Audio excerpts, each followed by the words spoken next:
It was the kind of cold that bit through bone and chewed on the soul, -50 degrees, and the wind howled like it hated life itself.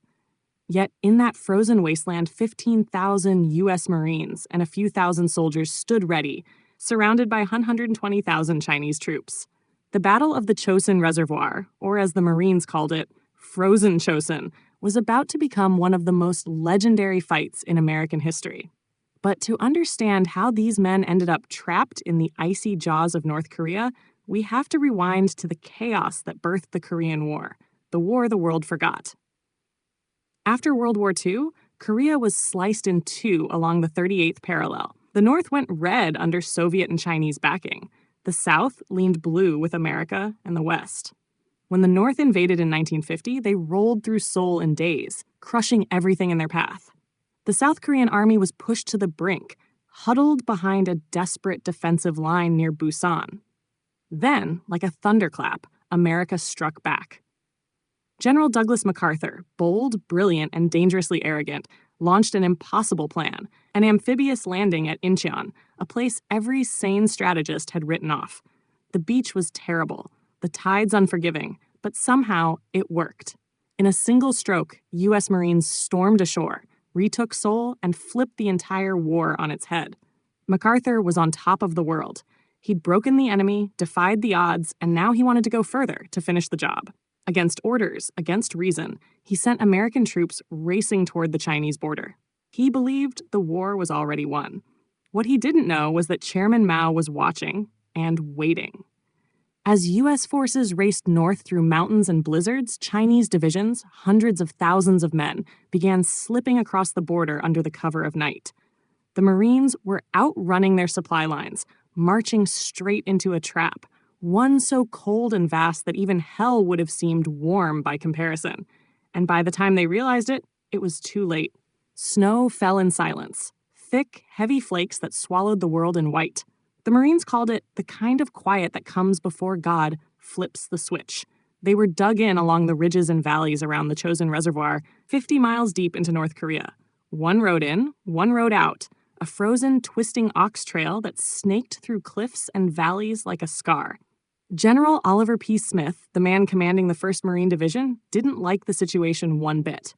While his superiors bragged about being home by Christmas, Smith ordered his men to start stockpiling supplies and building an airstrip at Hagaruri, just in case. Hope for the best, he said, but prepare for the blizzard. He didn't know it yet, but that decision would save thousands of lives. Far above him, in the Black Mountains, Chinese troops were already in motion.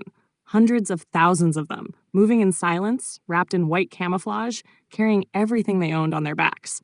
They came without trucks, without radios, without mercy. Mao's orders were simple: annihilate the Marines. The ambush begins, November 27th, 1950, 10 p.m. The Marines at Udamni, Fox Company on the ridge, and the Army units on the far side of the reservoir were huddled in sleeping bags, trying to get some rest in the -50-degree nightmare. Then it started. Bugles. Hundreds of them.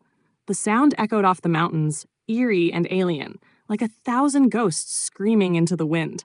And then came the gunfire. Flashes of muzzle light tore open the dark. Wave after wave of Chinese soldiers surged forward, screaming battle cries, firing burp guns, hurling grenades. The Marines scrambled for their weapons, bolts frozen solid from the cold, machine guns locked in ice. Some men literally pissed on their weapons to thaw them loose. Others grabbed rifles with bare hands, skin fusing to the metal. Within minutes, the entire ridgeline was burning with fire and fury. Those who survived the first rush could barely believe their eyes. The Chinese just kept coming. Thousands of them. Some unarmed, sprinting forward to grab rifles from the fallen. The Marines cut them down in heaps, but still they came. It was chaos. Men screaming, weapons jamming, explosions muffled by snow. The foxholes were shallow. The ground was too frozen to dig. So Marines started stacking the bodies of the dead for cover. It was war, stripped down to the bone. Survival against the endless cold and an enemy that refused to stop dying. Fox Company, the frozen few on a ridge overlooking the only road out, 234 Marines of Fox Company held their ground. If they fell, 8,000 Marines up north would be cut off forever. Their commander, Captain William Barber, had been through hell before, Saipan, Tarawa, and he wasn't about to quit now. When HQ radioed to ask if he needed to retreat, Barber's reply came through the static like a growl. Open quote, "We're surrounded, but we can hold." Close quote. And they did. All through the night, Fox Company fought wave after wave of Chinese soldiers. Men who came screaming out of the dark like phantoms. Barber was shot through the leg but refused evacuation. He hobbled through the snow on a crutch, shouting orders, calling artillery, encouraging his men. By dawn, Fox Company's position was a charnel house of ice and blood. 24 Marines were dead or wounded. Outside their perimeter lay more than 1,500 Chinese bodies frozen in grotesque poses, faces locked in mid-scream. They had held the line, but the battle was just beginning. MacArthur's madness. While the men froze and fought for their lives, General MacArthur, hundreds of miles away, refused to believe the Chinese were even there. His right-hand man, General Almond, flew in by helicopter, ignored every warning, and mocked the reports. "There aren't 2 divisions of Chinese in all Korea," he sneered. "You going to let a bunch of laundrymen scare you?"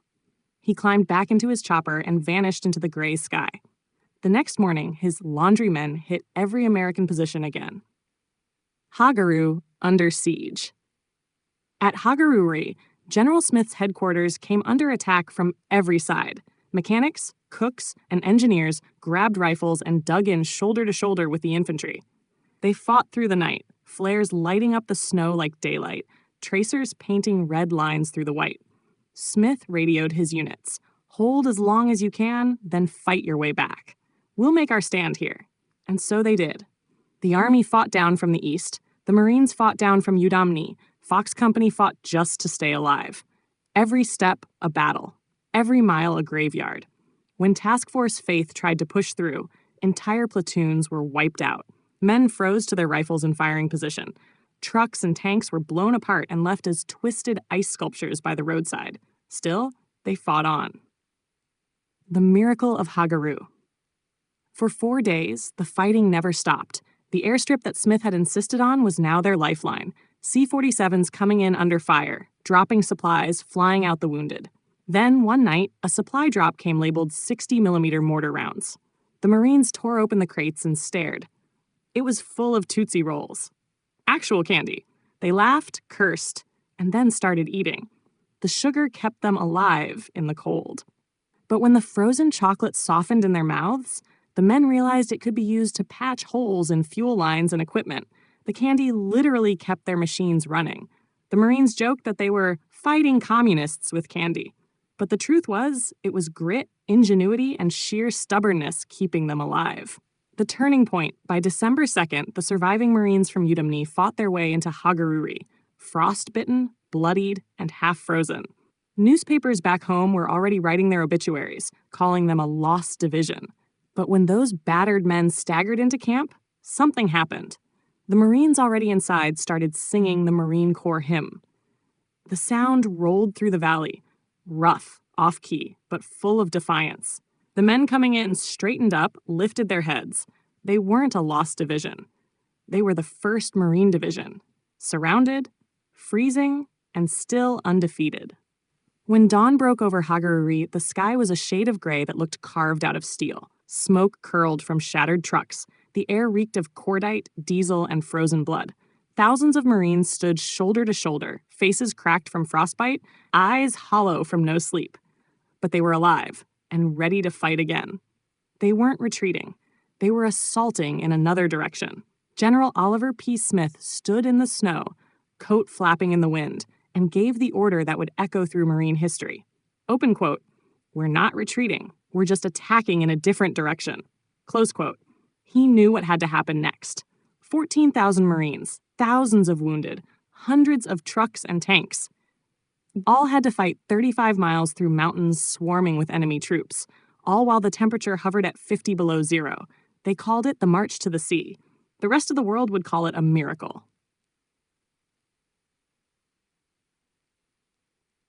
Chesty Puller and the Iron Road. Down south at Kotori, legendary Marine Colonel Louis Chesty Puller was already preparing to hold the road open. 5 Navy crosses, countless scars, and a reputation for being tougher than the devil himself. Chesty was the kind of man who laughed at the impossible. When a young lieutenant told him they were surrounded, Puller just grinned. Open quote, "Son, we're surrounded." That simplifies the problem. They're in front of us, behind us, to our left, to our right. They can't get away this time. Close quote. With that, he formed up his lines and waited for the rest of the division to fight their way down to him. Nah. Breaking out of Hagaru, December 6th, 1950. The Marines were leaving Hagaru. The dead had been buried in shallow graves under the snow, marked only by rifles stuck bayonet first into the ground. The wounded were wrapped in blankets and loaded into trucks that would rumble through enemy fire all the way down the mountain. They moved in a massive convoy, tanks up front, trucks in the middle, rear guard of grizzled riflemen watching the mountains. The snow fell harder, and every ridge looked like the mouth of an ambush, and the Chinese were waiting. As the convoy wound down the twisting trail, gunfire ripped out from the ridgelines, mortars exploded, trucks flipped, and Marines scrambled into the ditches to return fire. They fought their way yard by yard, not running, not retreating, fighting in every direction at once. At one point, a machine gun team ran out of ammunition. A Marine sprinted through open fire to grab more from a wrecked truck. He was shot twice in the leg but crawled back, bleeding into the snow, dragging the ammo belt behind him. "Feed it," he gasped, and the gun kept firing. The bridge that didn't exist. After 11 miles of fighting, the convoy reached Funchalen Pass, and the impossible happened. The bridge across the gorge was gone, blown to pieces. 29 feet of open air separated the Marines from their only road out. Below was a sheer drop into darkness. For a moment, nobody said a word. It was the kind of silence that meant death. Then a radio crackled. Open quote, "Air Force, this is the 1st Marine Division. We need a bridge." "Copy that," came the reply. Close quote. That was all. No panic. No despair. Just Marines asking for a miracle and an Air Force crazy enough to try it. Back at Kodori, engineers scrambled to assemble 8 portable bridge sections, each weighing 3,000 pounds. They'd never been dropped from the air before. Pilots flew practice runs, figuring out how to release them without smashing them to pieces or killing the men below. Then, under cover of a blizzard, they flew in low over the mountains and airdropped the bridge pieces with parachutes. The crates slammed into the snow like bombs, skidding across the ice, but they held. Marines rushed to haul the massive steel sections onto trucks and bulldozers, driving them up through enemy fire toward the pass. For 36 hours straight in minus 55-degree temperatures, engineers and riflemen worked side by side under sniper fire, bolting together a bridge while other Marines held the ridgelines. And when they were done, there it was. A bridge born out of frost and madness. The impossible gap was gone. The Marines crossed it single file, trucks rattling over the steel, engines growling through the storm.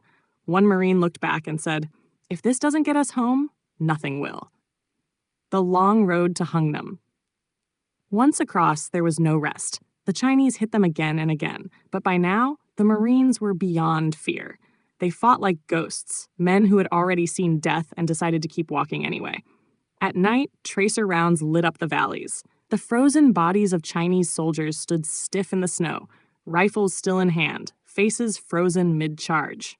During the day, the sun finally broke through the storm. The temperature rose 80 degrees, from minus 50 to around 30. To anyone else, that would still be freezing. To the Marines, it felt like summer. They started stripping off layers, helmets glinting in the light as they rode the tanks. They were battered, starved, frostbitten, but undefeated. After weeks of fighting through hell, they finally rolled into the port city of Hungnam. The same men the newspapers had already declared dead came rolling in half-dressed and grinning, sitting on top of tanks like kings of the apocalypse. They had fought 78 miles through mountains, frost, and an army 6 times their size, and they brought their wounded, their weapons, and their pride with them. They weren't escaping. They were advancing to victory. The evacuation. But the war wasn't done with them yet. Hungnam was chaos. Tens of thousands of UN troops, ships waiting at the docks, and a storm of refugees pouring in from every direction. 100,000 Korean civilians, desperate to flee the incoming Chinese, begged the Marines for help. Women with babies, old men who could barely walk, families carrying everything they owned in cloth bundles. There were only 100 ships, barely enough for the troops, let alone civilians. Nobody would have blamed them for saying no. But these Marines, who had fought through frozen hell and lived, looked at those families and said, "Load them up." They packed the ships shoulder to shoulder, soldiers, refugees, children, everyone. One merchant ship, the USS Meredith Victory, carried over 14,000 civilians with a crew of just 68. Not a single life was lost on the 7-day voyage. In fact, 5 babies were born. When the fleet finally pulled away, the last Marines rigged the port with explosives and blew the entire city to rubble, denying it to the enemy. As the fires lit up the harbor, 1 million people in South Korea's future owed their lives to the men who refused to leave them behind. The march ends. The legend begins. The Battle of the Chosin Reservoir cost the United States 1,079 dead, over 4,500 wounded, and thousands frostbitten. The Chinese suffered more than 40,000 casualties. Some estimates say 60,000. 17 Medals of Honor, 73 Navy Crosses, and something more valuable than any medal, the unbreakable spirit of the Marine Corps.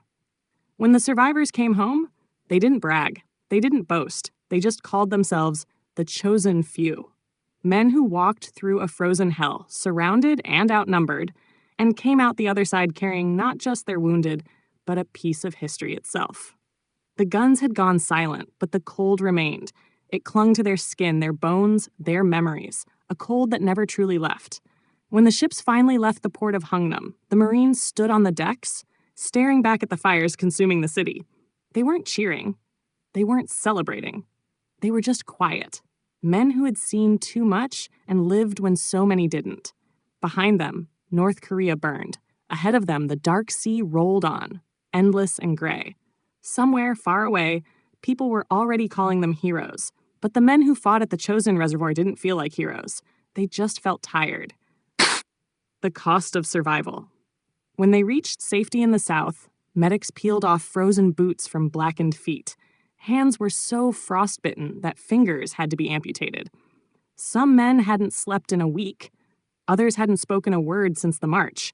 But every one of them had made it.